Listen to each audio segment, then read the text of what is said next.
नमस्कार, मैं मोहम्मद आसिफ और आप देख रहे हैं नेक्स्ट 9 न्यूज। क्या राहुल गांधी फिर से चुनाव लड़ पाएंगे? क्या उनकी सदस्यता वापस हो पाएगी? गुजरात कोर्ट भले ही फैसले को सुरक्षित तो रख लिए, लेकिन सवाल ये है कि क्या अगर वो नहीं जीते हैं तो क्या वो कोर्ट जाएंगे? चलिए, लीगल प्रोसीजर क्या है दर्शकों, लीगल सबूत क्या है, किस तरीके से राहुल गांधी बच पाएंगे, क्या मोदी सरकार के चंगुल से बचाने की कांग्रेस ने तैयारी कर ली है? जी हाँ, मेरे पास रिपोर्ट आ गई, वो रिपोर्ट आपको दिखाएंगे और रिपोर्ट से समझिए देखकर कि राहुल गांधी की जीत या हार होगी या फिर चुनाव लड़ेंगे नहीं। जरा ये रिपोर्ट देखिए। मैं आपके समक्ष विनम्रता से कहना चाहता हूं कि कांग्रेस पार्टी की, राहुल गांधी की नीति हमेशा बड़ी स्पष्ट रही है। खुले रूप से आप जितना भी कोशिश कर लो, डराने की, धमकाने की, आवाज़ को रोकने की, झूठे केसेस फाइल करने की, उससे आवाज़ दबने वाली नहीं है।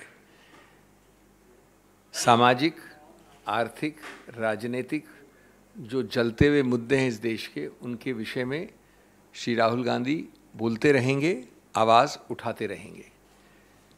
मैं जानता हूं कि ये निर्णय आया है एक 2009 की बेरोज़गारी, कीमतों की बढ़ोतरी के दौरान कहे हुए कुछ शब्दों की स्पीच दौरान।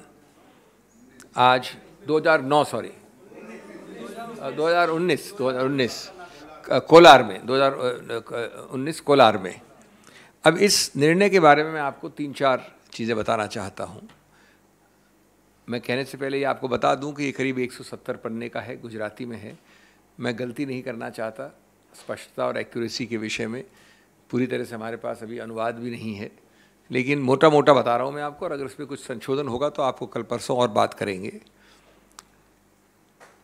नंबर 1, मानहानि के विषय में एक सिद्धांत कानून का मूल सिद्धांत है, और वो ये है कि आपको किसी स्पष्ट व्यक्ति या स्पष्ट चीज़ के विषय में मानहानि करनी चाहिए, आरोपित रूप से कम से कम। आप मानहानि एक मोटे मोटे बड़े बड़े मुद्दे के विषय में नहीं कर सकते। एक ऐसे विषय के बारे में जिसमें स्पष्टता नहीं है, एक व्यक्ति विशेष के विरुद्ध आक्षेप नहीं है,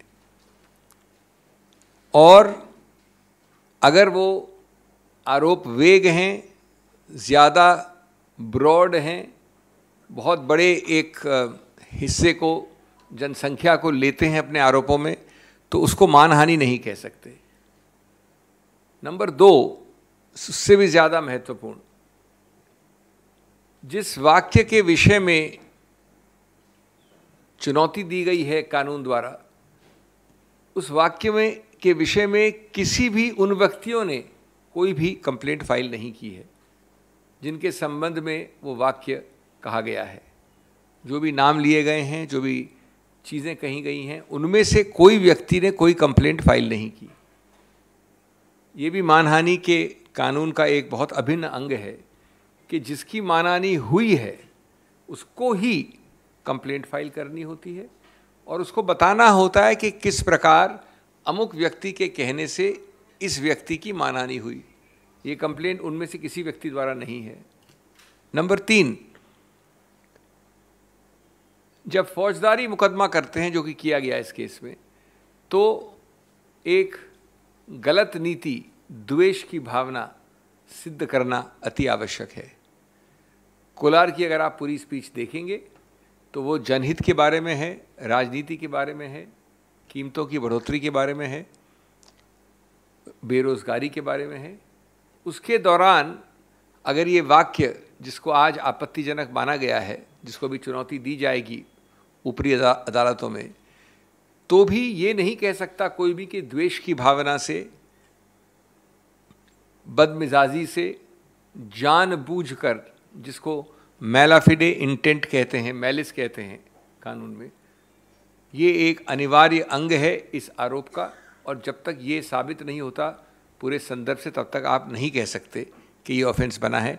ये पूरी तरह से इस केस में साबित नहीं हो सकता है, क्योंकि वाक्य, संदर्भ एकदम अलग था। चौथा, और ये चीज़ें अभी जैसा मैंने कहा इसके डिटेल्स चेक करने हैं, लेकिन जो अभी उनको अभी तक तथ्य मिले हैं उसके अनुसार ये मामला काफ़ी अरसे तक एक मैजिस्ट्रेट मिस्टर एक्स के सामने था। जब वो वहाँ था तो याचक ने, कंप्लेनेंट ने बड़े कोर्ट में, हाई कोर्ट में जाकर इस पूरे प्रक्रिया का स्टे ले लिया, रुकवा दिया उसको काफ़ी अरसे तक, कई महीनों तक। जब उस व्यक्ति का स्थानांतरण हुआ या वो उस ओहदे से हट गए तो ये याचिका जो ऊपरी अदालत में डाली गई थी उसको विड्रॉ कर लिया गया और ये वापस नीचे आ गई एक भिन्न मैजिस्ट्रेट के सामने, जहां अभी आपको निर्णय अब आया है। तो इसकी तारीखें, इस प्रक्रिया को भी हम गौर से देखेंगे कि एक ठीक प्रकार से ये न्यायिक प्रक्रिया हुई है कि नहीं। लेकिन प्राथमिक दृष्टि से ये चौथा मुद्दा भी अत्यंत महत्वपूर्ण है। पांचवा, एक प्रावधान है कानून में, उसको 202 कहते हैं। 202 विशेष रूप से बनाया गया उनके लिए कि अगर वारदात हुई कोलार में और आपने जाके त्रिवेंद्रम में कंप्लेंट फाइल कर दी, वारदात हुई कोलार में और आपने जाके श्रीनगर में कंप्लेंट फाइल कर दी,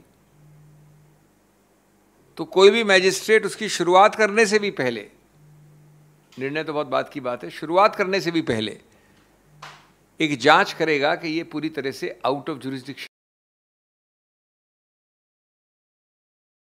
है या जुरिस्डिक्शन के अंदर यानी अधिकार क्षेत्र के अंदर है कि नहीं है। 202 का इसमें सीधा उल्लंघन हुआ है। सूरत के मैजिस्ट्रेट ने जिस आसानी से इस मामले में आगे बढ़ोतरी की है और फिर निर्णय दिया है कोलार वाले वक्तव्य के विषय में, वो अत्यंत आपत्तिजनक है कानूनी रूप से और क्वेश्चनेबल है, जो कि और हम इसका विश्लेषण करेंगे। छठा, ये भी सुनने में आया है और जहाँ तक तथ्य हमारे पास हैं जिनको हम चेक करेंगे कि आप जानते हैं कि कन्विक्शन के बाद सेंटेंसिंग, दंड के लिए अलग से हियरिंग होनी पड़ती है। वो अलग से हियरिंग ज़रूर हुई, लेकिन 15-20 मिनट की हियरिंग के बाद जो सबसे ज़्यादा सेंटेंस हो सकता है वो दिया गया 2 वर्ष का। वो प्रक्रिया भी किस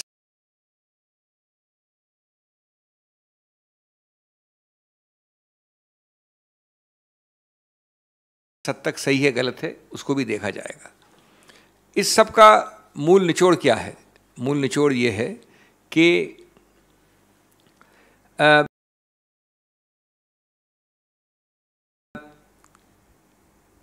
जानबूझकर गलत केसेस को थोपकर आवाज़ को रोकना, बंद करना, डराना, धमकाना, ये प्रक्रिया ये सरकार भिन्न भिन्न रूप से कर रही है।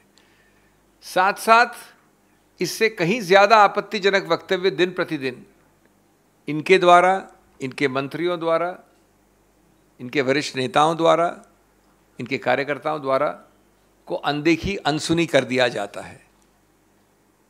लेकिन इस भय से अगर वो सोचते हैं कि किसी रूप से जनहित के मुद्दों को उठाने में कांग्रेस हिचकेगी या राहुल गांधी हिचकेंगे, तो ये गलत धारणा है। जैसा मैंने कहा, ये एक पहला निर्णय है, सबसे निचले दर्जे का निर्णय है, जो कि हमारी न्यायिक हायरार्की में सबसे निचला दर्जा होता है मैजिस्ट्रेट का। इसके बाद सेशंस कोर्ट ले जाएंगे इसको, और उसके ऊपर भी कई अदालतें हैं। ये गलत निर्णय है, कानून में इसका समर्थन नहीं किया जा सकता, और हम आश्वस्त हैं कि जल्द से जल्द इस विषय में हमारे पास एक सकारात्मक निर्णय आएगा। देखा आपने, साफ शब्दों में कांग्रेस के वकील साफ शब्दों में कह रहे हैं कि राहुल गांधी को जानबूझकर फंसाया गया और इसलिए उनकी जीत होगी। अब सवाल ये है कि क्या राहुल गांधी 2024 का चुनाव लड़ेंगे या फिर पीएम पद के लिए दावेदार, क्या प्रियंका गांधी तो नहीं हो जाएंगे? ये तमाम अहम सवाल इसलिए आ जाते हैं क्योंकि राहुल गांधी भारत जोड़ो यात्रा और कर्नाटक में चुनाव के बाद उनकी छवि और बेहतर हुई है। तो ऐसे में सवाल ये है कि क्या राहुल गांधी का अगर सदस्यता वापस नहीं होगी तो चुनाव कैसे लड़ेंगे? देश दुनिया की बड़ी खबरों के लिए देखते रहे नेक्स्ट 9 न्यूज़। नमस्कार।